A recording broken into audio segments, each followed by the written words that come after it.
అత్తింటి వంటలకు స్వాగతం. ఇప్పుడు ఎంతో రుచికరమైన పొంగనాలను తయారు చేయడం ఎలా చూద్దాం.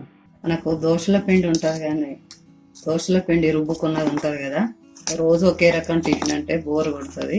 అందుకే నిన్న దోశలు వేసుకున్నాం అనుకో, ఈరోజు ఈ గుంట పొంగనాలు వేసుకున్నాం. వీటిని ఎలా తయారు చేయాలో చూద్దాం. ఒక స్పూన్ ఆయిల్ వేసుకొని, హాఫ్ స్పూన్ జీలకర్ర, హాఫ్ స్పూన్ ఆవాలు, మినపప్పు, శనగపప్పు, ఇవి బాగా వేగనియాలి.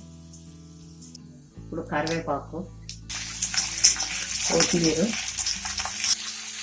ఉల్లిపాయలు,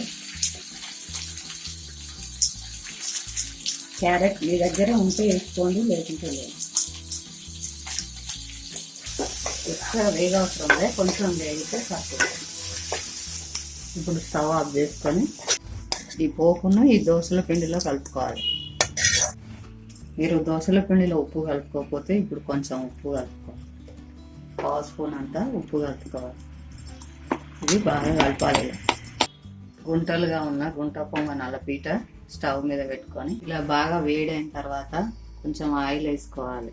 ఈ ఆయిల్ ఇలా మసిలినట్టు బాగా వేడిగా, ఎందుకోసం అంటే లేకుంటే త్వరగా రావు.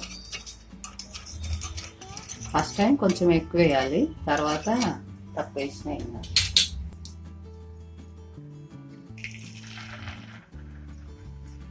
ఈ పిండి చిక్కగానే ఉండాలండి. ఫస్ట్ టైం మనం రుబ్బంగా ఉంటుంది కదా, అది వాటర్ కలిపోతుంది.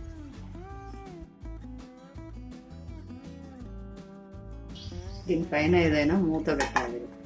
ఇలా అయిన తర్వాత ఇలా తిప్పుకోవాలి. ఇది కాలిన తర్వాత మంట చిన్నగా పెట్టుకొని కొద్దిసేపు ఉడికిన తర్వాత ఇలా పెట్టుకోవాలి. ఎందుకంటే ఎక్కువ మంట పెడితే బయట కలితే కానీ లోపల కావాలి. అందుకు చిన్న మంట మీద కాల్చుకోవాలి. ఇలా అన్నీ తీసుకొని ఏదైనా చట్నీ పెట్టుకొని తింటే చాలా బాగుంటుంది. ఎంతో టేస్టీ గుంట పొంగనాలు రెడీ. నా ఛానల్ను సబ్స్క్రైబ్ చేయండి, బెల్ కొట్టండి, లైక్ చేయండి, కామెంట్స్ పెట్టండి, షేర్ చేయండి.